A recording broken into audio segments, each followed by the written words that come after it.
Bonjour. Deuxième île, l'île Björnøya, l'île aux ours. Elle se situe sous l'archipel des Spitzberg, au nord de la Norvège.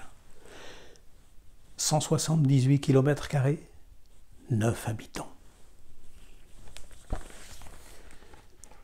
Le temps est couvert, mais le baromètre en hausse quand ils atteignent le port sud de l'île aux ours, le 30 juin 1908, à 2 heures du matin.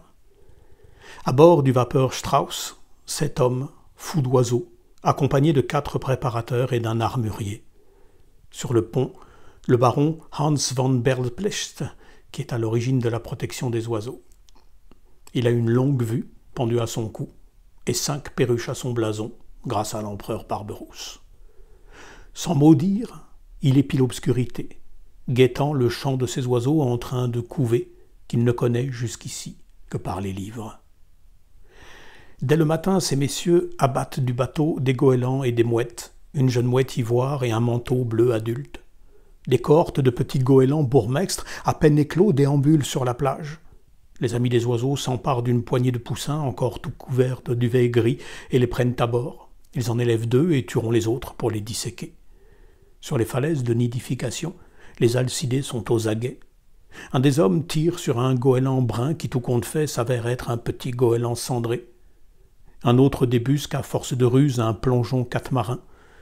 À l'intérieur des terres, il découvre un labe à queue longue et même sur un lac gelé des macreuses noires. Dans le lit caillouteux d'un petit ruisseau, ils abattent un grand gravelot femelle et un couple de bruants des neiges leur tourne autour en proie à un tel affolement qu'il trahit son nid malheureusement encore vide. Un labe parasite tente en vain de les détourner du sien par un numéro de haute voltige. Il déniche dans un creux moussu ses œufs dont la coquille mouchetée vert olivre se fondait dans la verdure. Le baron aux oiseaux ramasse 4 couvées complètes et une moitié qu'il rapporte à bord dans des mouchoirs. Les autres messieurs repèrent parmi des milliers de pingouins un de ces alcatordas si recherchés.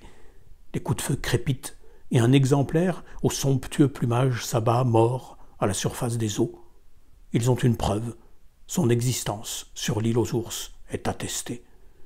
Les amis des oiseaux sont satisfaits. Tandis qu'ils inventorient leur moisson, une assemblée de goélands bourgmestres dévore sur la plage les restes d'un cadavre de baleine. À demain.